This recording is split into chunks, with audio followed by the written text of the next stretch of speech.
சிவாய நம. குருநாதர் அகத்தீஸ்வரர் நமக. நான் விஸ்வரத்தினம் ஒட்டன் சத்திரம் தமிழக சிவபக்தர்கள் குழுவின் தலைவர். இந்த பதிவில் நம்ம என்ன ஷேர் பண்ணிக்க போகிறோம் அப்படின்னு பார்த்தீங்கன்னா, காசி யாத்திரை. இந்த காசி யாத்திரையோட சிறப்புகள், இவ்வளோ சிறப்பு வாய்ந்த தலங்களுக்கு நம்ம யாத்திரை போய் ஓரிரு கோயிலை மட்டும் பார்த்துட்டு வந்துடுறோம். அந்த குறையை நிவர்த்தி பண்ணுற விதமாக எனது குருநாதர் அகத்திய மகாரிஷி உணர்த்திய வண்ணம் காசி காண்டம் அப்படின்னு சொல்லக்கூடிய விஷயம் ஸ்கந்த புராணத்தில் வருது. ஸ்கந்த புராணத்தில் 4வது சாப்டராக காசி காண்டம் அப்படின்னு ஒரு பகுதி வருது. அதில் முருகப்பெருமான் அகத்தியரிடம் இந்த காசியில் உள்ள திருத்தலங்களோட சிறப்பு, சேத்திரங்களோட சிறப்பு, தீர்த்தங்களோட சிறப்பு எல்லாம் விளக்கி சொல்லியிருக்கார். அதன்படி காசிக்கு சென்று அந்த சிறப்பான தலங்களையெல்லாம் நாம் இருகைகளால் தொட்டு வணங்கி கண்களில் ஒத்தி கொண்டு இந்த பிறவி பயனை அடைய வேண்டும் என்பதற்காக காசியில் மட்டும் 3 இரவுகள் தங்கி வழிபடுவதாக ஒரு யாத்திரை செய்துள்ளோம். அந்த காசி காண்டம், அதில் சிவபெருமான் பார்வதியிட்ட அந்த கோயிலோட சிறப்புகளை பற்றி சொல்கிறதும், முருகப்பெருமான் அகத்தியிட்ட சிறப்புகளை பற்றி சொல்கிறதும், வியாச பெருமான் சூதமுனியிட்ட அந்த கோயிலோட தலங்களோட சிறப்புகளை பற்றி சொல்கிறதும், நிறைய கட்டுரைகள், நிறையா பதங்கள் அதில் இடம்பெற்றிருக்கு. அதில் முருகப்பெருமான் சொல்கிறாரு, யாத்திரை நிமித்தமாக யார் ஒருவர் காசி சேத்திரத்தில் வந்து 3 இரவுகள் தங்கி இந்த சேத்திர யாத்திரையை செய்கின்றார்களோ அவர்கள் அனைவராலும் வணங்கப்படக்கூடிய ஒரு உன்னத நிலையை அடைகின்றார்கள் அப்படின்னு முருகப்பெருமான் சொல்கிறார். அதுபோல் ஒரு 3 இரவுகள் தங்கி நம்ம அந்த காசி சேத்திரத்தில் உள்ள மிக அதீத சக்தி கொண்ட கோயில்களுக்கெல்லாம் சென்று வழிபடுவதாக ஒரு யாத்திரை திட்டம். இந்த யாத்திரையில் என்ன சிறப்பு? இப்போ நம்ம நிறையா யாத்திரைகள் போயிருப்போம், நிறைய யாத்திரைகள் வந்திருப்பதில் என்ன சிறப்பு அப்படின்னு பார்த்தீங்கன்னா, சுருக்கமாக சொல்கிறேன். எல்லாரும் காசி யாத்திரைக்கு போனால் அங்கே கங்கா ஆராத்தி பார்ப்பாங்க. யாரோ ஒருவர் கங்கா தேவிக்கு ஆராத்தி செய்வதை பார்ப்பதிலே நாம் கண்கள் மட்டுமே குளிர்ச்சி அடைகின்றது. ஆனால் நமக்கு அதில் என்ன பயன் என்று யோசித்து பார்க்கும் பொழுது குறைவான பயன்தான்.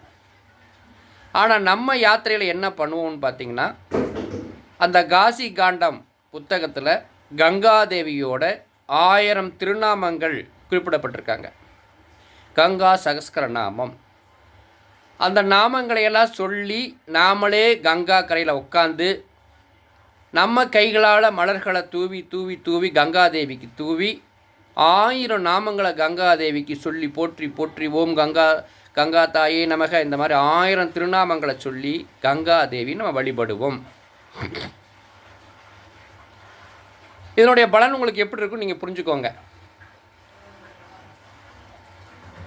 அந்த புண்ணிய தாயை 1000 திருநாமங்கள் சொல்லி அழைக்கும் பொழுது அந்த தாய் உள்ளம் எப்படி மனம் குளிரும்.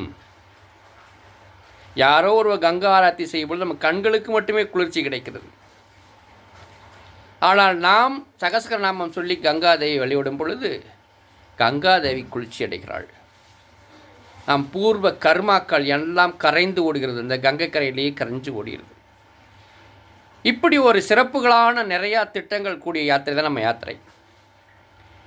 இதுபோக காசியில் விஸ்வநாதருக்கு இணையான அதீத சக்தி கொண்ட கிட்டத்தட்ட 9 லிங்கங்கள் இருக்குது. 9 லிங்கங்கள். அதில் தர்மேஸ்வர், அமரேஸ்வர், ஆதி மகாதேவ், கபஸ்தீஸ்வர், மிருத்யுஞ்ச மகாதேவ், கேதாரீஸ்வர், இந்த மாதிரி மிக அதீத சக்தி கொண்ட லிங்கங்கள் நிறைய இருக்குது. இவற்றையெல்லாம் நம்ம தொழுவோம். இதில் முக்கியமாக நம்ம என்ன பண்ண போகிறோம்னா, காசியில் 12 ஜோதிலிங்கங்கள் இருக்குது. இந்த 12 ஜோதிலிங்கங்களை நம்ம வழிபடும் பொழுதே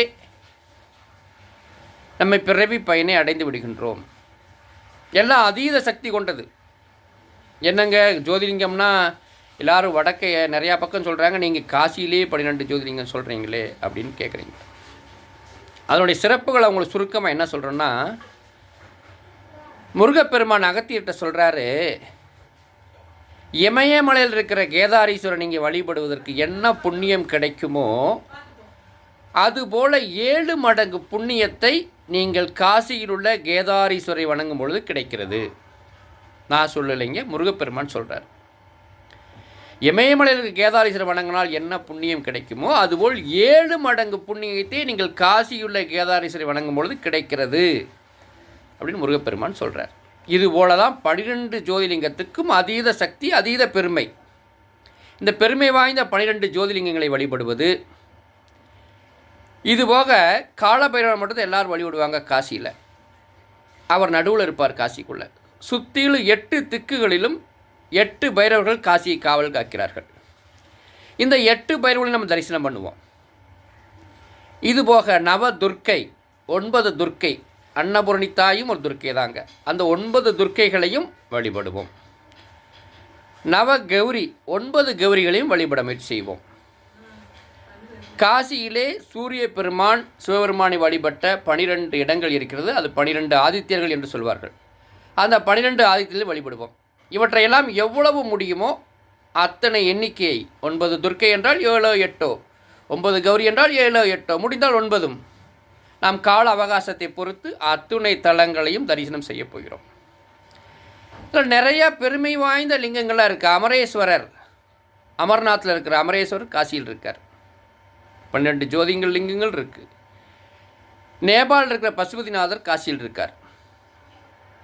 இந்த மாதிரி நிறைய சுவாமிகள், அதீத சக்தி கொண்ட சுவாமிகள் எல்லாம் காசியில் இருக்காங்க. இவங்களையெல்லாம் ஒரு 3 இரவுகள் தங்கி அந்த புண்ணியத்தை நாம் அடைய வேண்டும்னா ஒரு யாத்திரை, சிறப்பான யாத்திரை திட்டமிட்டிருக்கோம். ஒரு எடுத்துக்காட்டுக்கு ஒரு சுவாமி சொல்கிறேன் பாருங்கள். அமரேஸ்வரர் சொல்லிட்டோம். அடுத்து பார்த்தீங்கன்னா மிருத்யுஞ்ச மகாதேவர்னு ஒரு சுவாமி. அவரை தொட்டு வழிபட்டாலோ, அவர் வழிபட்டாலோ, கண்டாலோ நமக்கு அகால மரணம் தடை செய்யப்படுகிறது. அதுபோல் அமரேஸ்வரை தொட்டு வழிபட்டாலோ அகால மரணம் தடை செய்யப்படுகிறது. இந்த மாதிரி நிறைய சிறப்புகள். ஆத்ம வீரேஸ்வரன் ஒரு லிங்கம் இருக்குங்க. இது ரொம்ப பவர்ஃபுல் சுவாமி.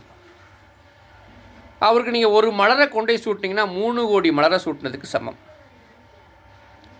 அந்த ஒரு லிங்கத்தை நீங்கள் வழிபட்டீங்கன்னா 3 கோடி லிங்கங்களை வழிபட்ட பலன். 1 கோடி இல்லை, 2 கோடி இல்லை, 3 கோடி லிங்கங்களை நீங்கள் காசியில் வழிபட்ட பலன் அந்த ஒரு ஆத்ம வீரேஸ்வரில் கிடைச்சிருது. கிருத்திவாசேஸ்வரன் ஒரு சுவாமி. அவரை நீங்கள் வழிபட்டிங்கன்னா 7 கோடி மகாருத்ரம் ஜபித்த பலன் கிடைக்கிறது. 7 கோடி மகாருத்ரம் ஜபித்த பலன் கிடைக்கிறது. இதுபோல் நிறைய சிறப்புகள் சொல்லிக்கிட்டே போகலாம். இதெல்லாம் நீங்கள் நம்ம வாட்ஸ்அப் குரூப்பில் வந்தீங்கன்னா ஒவ்வொரு கோயிலோட பெருமை என்ன, அதன் சிறப்புகள் என்ன, அதனால் நமக்கு கிடைக்கக்கூடிய பலன் என்ன. கோடீஸ்வரன் ஒரு லிங்கம் இருக்குது. 1 கோடி லிங்கங்களை வழிபட்ட பலன், 1 கோடி பசுதானம் செய்த பலன் கிடைக்குது. இந்த மாதிரி நிறைய சிறப்புகள் வாய்ந்த லிங்கங்கள் எல்லாமே காசியில் இருக்குது. இதையெல்லாம் 3 நாட்கள் தங்கி தொழுது நம்ம வாழ்வில் கிடைக்கறியாத புண்ணியத்தை இந்த ஆன்மாவிற்கு கிடைக்க செய்ய வேண்டும் அப்படிங்கிற நோக்கம்தான் இந்த யாத்திரை. இந்த யாத்திரையை பற்றி நீங்கள் முழுமையாக தெரிஞ்சுக்கணும், இன்னும் சிறப்புகள் எல்லாம் தெரிஞ்சுக்கணும்னா எனக்கு வாட்ஸ்அப் பண்ணுங்கள். உங்களுக்கு அந்த யாத்திரை பற்றி சிறப்புகள்லாம் சொல்கிறேன். இது ஒரு நல்ல அருமையான யாத்திரை. காசியில் மட்டும் 3 இரவுகள் தங்கி பகல் பொழுது யாத்திரைகள் சென்று பெருமான் திருவடியை தொழக்கூடிய ஒரு அற்புதமான யாத்திரை. இது உங்களுக்கு பயன்படலைனாலும் வேறு ஒருவருக்கு இந்த வீடியோவை ஷேர் பண்ணி அவங்களுக்கு பயனடைய செய்யுமாய் கேட்டுக்கொள்கின்றேன். ஏன்னா காசியோட பெருமைகளை சொன்னாலே விஸ்வநாதர் சொல்கிறார் காசி காண்டத்தில், எனக்கு பல யாகங்கள், பல அபிஷேகங்கள், பல புண்ணியங்கள் நிறையா செஞ்சாலும் எனக்கு அதில் சந்தோஷம் இல்லை.